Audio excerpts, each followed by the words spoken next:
Hello, I'm Aubrey Shepherd. It's the 29th of May 2014. We've got photos from the OMNI Garden Tour and some other things. And that's Heartwood Gallery. That's well, that's a second stop. Of course, I was at World Peace Wetland Prairie first, but here's that was John Rule and Brad Bolts, I believe it is, with the owner and proprietor. And you can see some of the great things they have at Heartwood Gallery. Beautiful flowers, and indoors they had music for the tour people who visited, and you can see some of the wonderful things they have for sale there. That's John Rule, and we're at Cafe de Surf. Well, that just means Deer Cafe, and that's up on 515 East Rock Street. And Julie and Andy Feinstein are the owners. That's Andy there talking to John Rule, and they've got a big piece of property there, several 2 or 3 acres at least, I believe, and they have magnificent trees, just an enormous variety of groceries growing, as well as native plants and the typical garden plants, and some interesting items such as that musical instrument. And they have a garden that's a water feature. It's their koi garden. They've got those fish in there. Probably see one here in a minute. They've got some beautiful swamp irises growing there next to that koi in that picture. And they've got something of just about every category you can imagine there. And like I said, the trees are so huge and so mature and beautiful. But they do have a lot of deer around, so they've got pretty good fencing, and they have to have it to protect at least their food crops.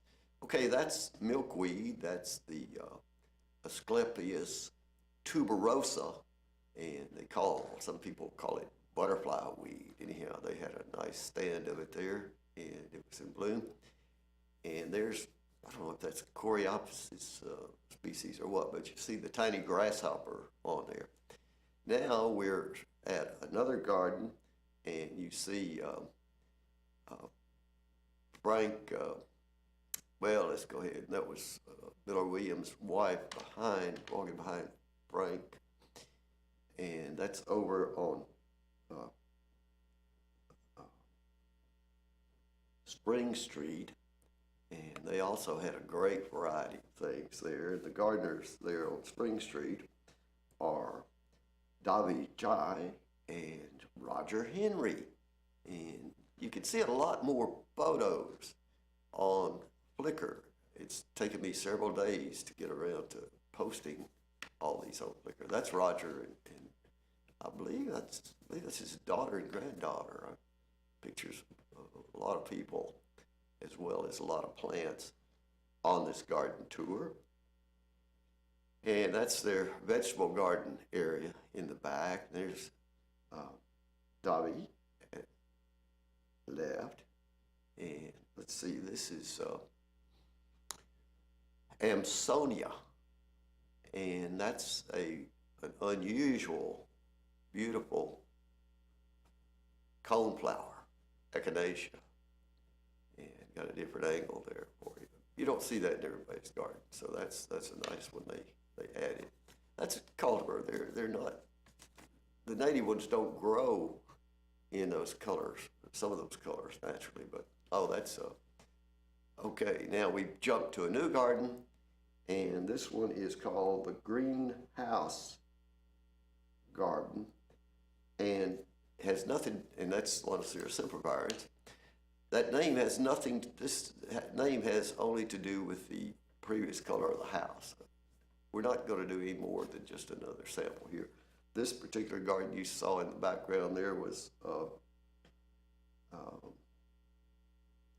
Geshe's Garden of Peace and Joy, Health and Happiness, and then we jumped to Joyce Hale's garden.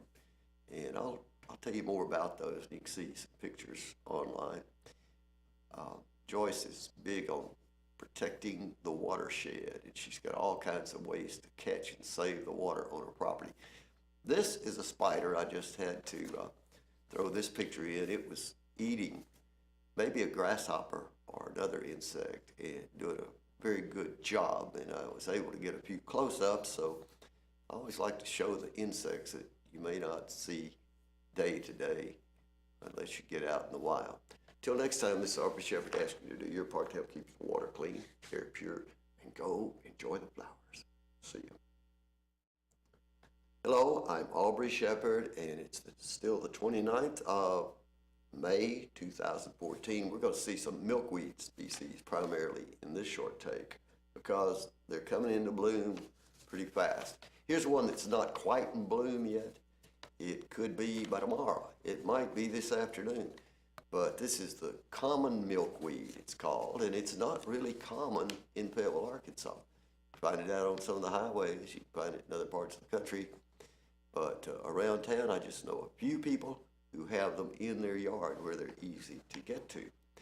And this is Asclepius syriaca, and those are, I guess, the biggest leaves of any milkweed species. The flowers, of course, are similar. They're not as bright as some, but pretty colorful.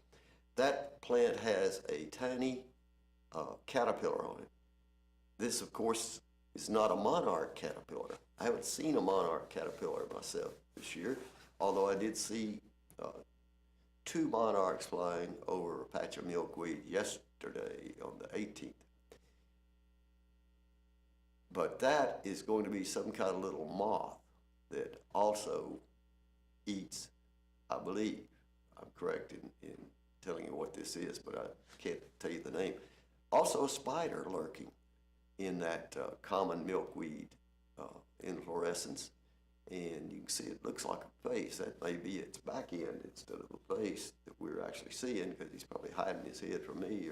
But anyway, he's lurking there for something, some small critter that it can eat. And he might capture a big old butterfly if one comes and lights on there. So anyhow, these will be in bloom soon, and I hope you get to see some, and I'll hope to have some pictures next week of this same plant maybe in bloom, common milkweed.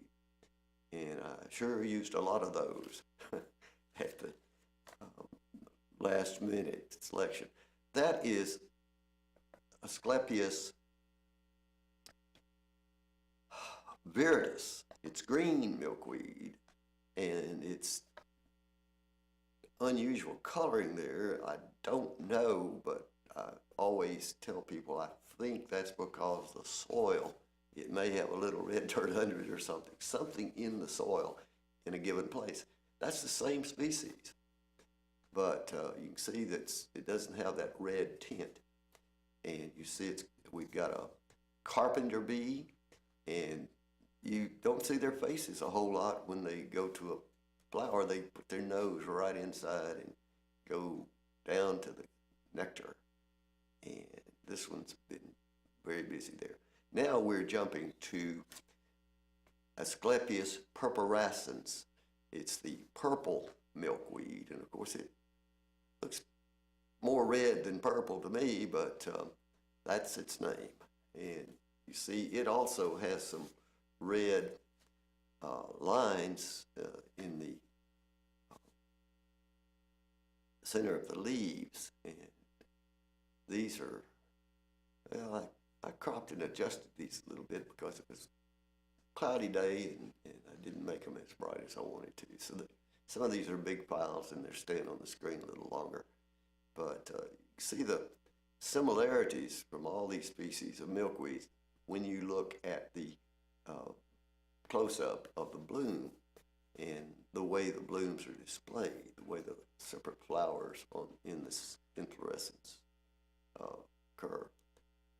But this was the first day I saw in bloom. That was on the 18th. This is Asclepius, well, it's called clasping leaves. See how those leaves are around the stem? And you see two insects are in that water. It had been raining, and I was in the rain several times yesterday on the 18th. But anyway, those critters were either enjoying the water or about to drown in it. I'm not sure which. But that's Amplexicolis, Asclepius amplexicolis, and that has to do with that name, common name there. See how the leaves are curly.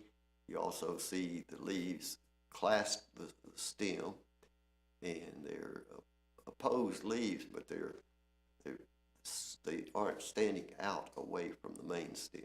They have very short stems. They're connected directly. And so curly leaf, clasping milkweed, different blunt leaf milkweed, I believe, is also one that's applied to it. There's one that had not started blooming, and I just got that for contrast. Anyway, we'll have some different Asclepius species coming up.